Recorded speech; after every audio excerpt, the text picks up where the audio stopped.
Mary, and we will talk about Bohol. Bohol is well known for its enchanting and captivating scenic view, like the famous chocolate hills and world-class beach resorts, beautiful and popular diving spots, enchanting crystal springs and waterfalls, astounding wildlife, and a picturesque province with ancestral homes and centuries-old churches. In this province lies fascinating natural wonders that tourists want to see. Bohol is the 10th largest island of the Philippines. This province is situated in the heart of Visayas. The west of Bohol is Cebu, and in the east is Leyte. Bohol has numerous captivating islands along its coastline. The islands are the world-famous Panglao, Pamilakan, Kabilao, Jao, Mahanay, and Lapino. Bohol is also the home of the hundreds chocolate hills that is best viewed in summer because it really looks like an oversized chocolate corpse. Bohol is also well known as the home of the world's smallest mountain, Bashir, which is lately found in the hills of Torrero. So tourism entrepreneurship eliminates societal problems but surge the fiscal growth and development of the country, resulting to rise in country's GDP. Entrepreneurship and tourism related with all spheres of industry as tour operations, handicrafts, hotel industry, and supplementary accommodation. So Bohol is one of the most popular destinations in the Visayas that local and international tourists love to visit. Since 2013, Bohol's visitors count has only been increasing until it reached the 1.5 million mark.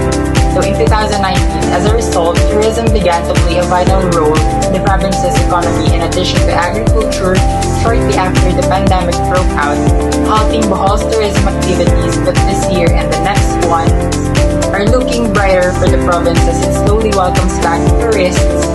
But there are more reasons to consider visiting and settling in Bohol besides its tourist spots. So according to the Republic Act number 10679 or the Youth Entrepreneurship Act, it declares that the state policy to establish, maintain, and support a complete adequate and integrated system of education and training to encourage the entrepreneurial spirit among our youth as well as support and promote the growth of young entrepreneurs nationwide. So when thinking about different entrepreneurs, it's easy to imagine older people who have taken a leap of faith to start their dream business, but entrepreneurship doesn't have an age range. In fact, some of the most successful entrepreneurs started a company when they were young. So in every generation, there's a spirit of youth entrepreneurship, and it's essential to flame that fire. Young entrepreneurs, a demographic that typically ranges between the ages of 10 to 25, can experience many benefits from owning a business, and those benefits can help them navigate life and success for a better future. So you'll gain life skills when you start a company at a young age. You'll be forced to learn many skills that will help your journey through life more successfully. So some of those skills include critical thinking, self-discipline, networking, teamwork, problem solving, and innovation. With these talents under your belt, you'll have a strong foundation for success in every area of your life, including your education, relationships, and future career. So you'll be also included in the labor market. When a global crisis strikes, it's easy to get excluded from the labor market, especially if you're young or a woman. So COVID-19 puts this fact in perspective.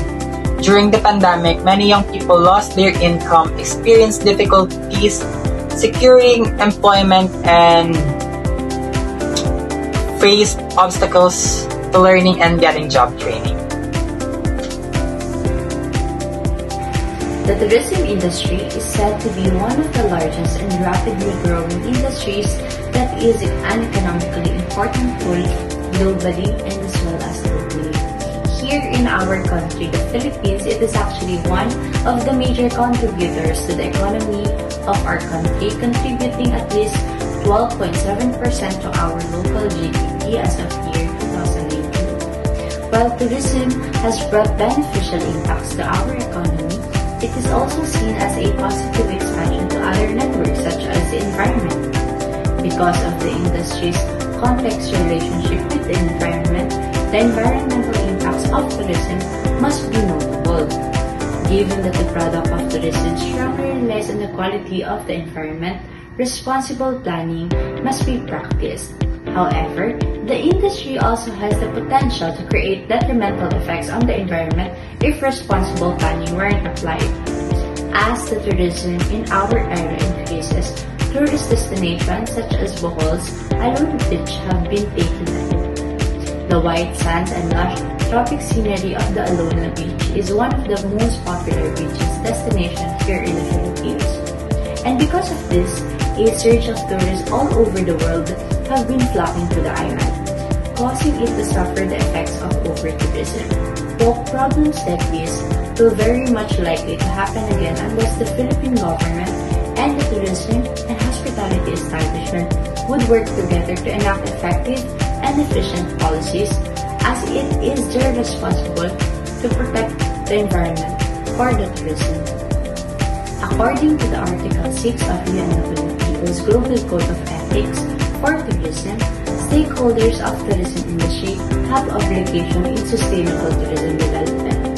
They owe to promote local tourist attraction, provide infrastructure and services to support tourism, and most importantly, manage the impact of tourism.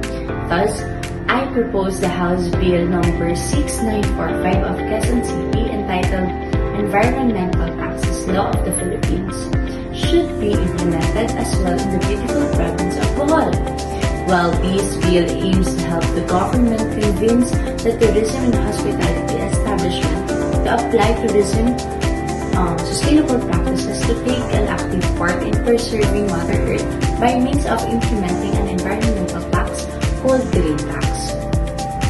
The Green Tax is a fiscal measure that charges on the establishment that applies practices which cause damage to the environment.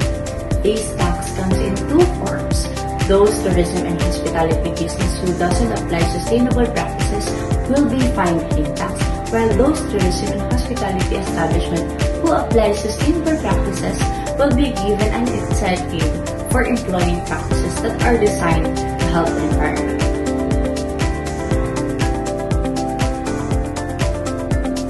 Workers and employees are the lifeblood of any business organization. They are motivated, committed, and loyal staff, which is considered a competitive advantage in the workplace. In tourism and hospitality settings, the industry is said to contribute 8.9% of total employment worldwide. This is because of our sector creates diversified employment opportunities in different areas like accommodation, food and beverage establishments, transportation services, travel agencies, tour operation companies, and natural and cultural attraction sites. However, tourism can only flourish if the industry can employ an exceptionally qualified and skilled workforce, which is the heart of an excellent prompt service delivery system. Therefore, recruiting suitable and competent staff should be the heart of not only the tourism industry, but so does for all businesses.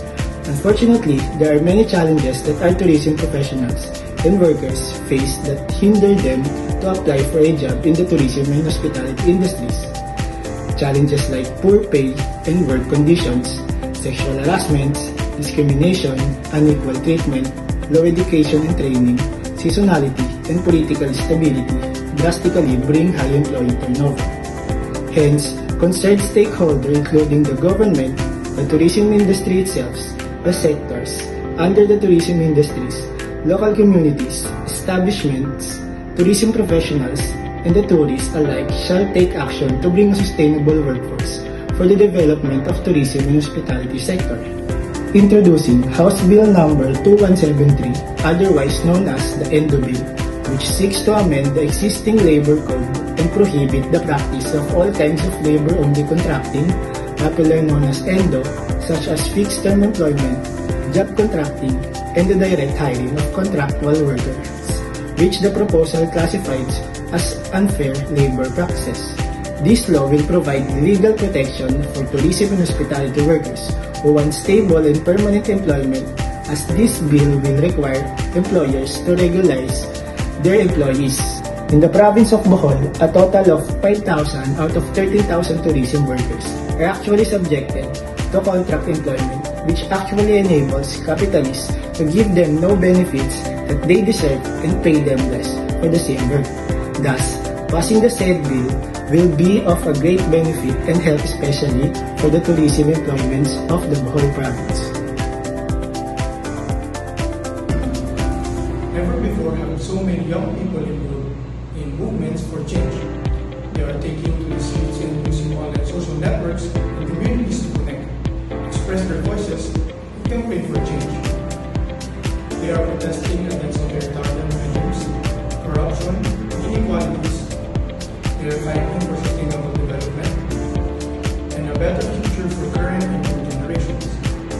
However, the political representation of young women and men remains limited. They are increasingly demanding more meaningful participation in decision-making processes so they can have more control over how their lives and future are shaped. Although young people are involved in activism in digital space, protesting, volunteering to improve their communities, and innovating for social good, their participation in influence in formal politics is limited. Voter turnout is in decline in all of democracies and is concentrated among youth. Young people are underrepresented in political decision-making positions, and their involvement in political parties is minimal. So introducing the Act number 6644, or an act reducing the minimum age of different elected local officials by amending Section 42 of Batas Pambansan Pinagtutugtugtaan, otherwise known as the local government. For political systems to be represented, all parts of society must be included. When young people are disenfranchised or disengaged from political processes, a significant portion of the population has little, no voice or influence in decisions that affect group members. A key consequences is the undermining political systems representativeness. To make a difference in the longer term, it is essential that young people are engaged in formal political processes and have a say in formulating today's and tomorrow's politics. Inclusive political participation is not only a fundamental political and democratic right, but also is crucial in building stable and peaceful societies and development policies that respond to specific needs of younger generations. For young people to be adequately represented in political institutions, processes, and decision-making, and in particular in elections, they must know their rights. To make a difference in longer term, it is essential that young people are engaged in formal political processes and have a say in formulating today's and tomorrow's politics. Inclusive political participation is not only fundamental political and democratic right, but also is crucial to building stable and peaceful societies and developing policies that respond to the specific needs of younger generations. For young people to be adequately represented in political institution processes and decision-making, and in particular in elections, they must know the rights and be given the necessary knowledge and capacity to participate in a meaningful way on all levels. When there are obstacles to participating in formal, institutionalized political processes, young people can rapidly lose power. Many tend to believe that their voices are not going to be heard, or that they will not be taken seriously even if they are heard. The problem becomes circular as politicians produce interest in responding to the aspirations of young people if they cannot use their votes. This is turn leads to young people being increasingly excluded from taking part in decision-making or debates about key socio-economic and political issues. Despite their sensitivity to demands of social equity and justice, environmental protection, and cultural diversity. In new and emerging democracies, the inclusion of young people in formal political processes is important from the start. Young people's active contribution and contribution. In new and emerging democracies, the inclusion of young people in formal political processes is important from the start. Young people's active contribution can bring democratic values to life, leading to overturning of authoritarian practices. In countries where young people have led protests that have forced authoritarian regimes from power, they are likely to face significant frustration. They are not included in new formal decision-making procedures. This can destabilize the democratic vision and accelerate conflict in Africa. In the tourism sector, laws are frequently used to control, authorize, encourage, empower, or outlaw the commercial and recreational activities of both visitors and service providers. Also, there are laws recognizing the rights of tourists as well as contract laws governing the relationships across industry sectors. Civil law aims to protect the right of every civilians and each individuals who lives in every state, which is our country, the Philippines. These things will make us knowledgeable as a person, and it made me aware of the things that I need to do or I was obliged to do from the very beginning. Civil law are part of the legal system that deals with the people, relationship, property, and business agreement. Civil law possesses the sustainable tourism for the country. Hence, it helps in promoting and providing a safe space to tourists and indigenous people who are residing to some tourist attractions. Civil law, as it regards a type of law, is a branch of law that regulates the non-criminal rights, duties of persons, and equal legal relationships between private individuals as opposed to criminal law or administrative law. Like in Bohol, they apparently have to work on doing proactive measures towards public safety. With this law in tourism, it would help the industry live a more respectable and less grubby field. People would know their duties and their rights.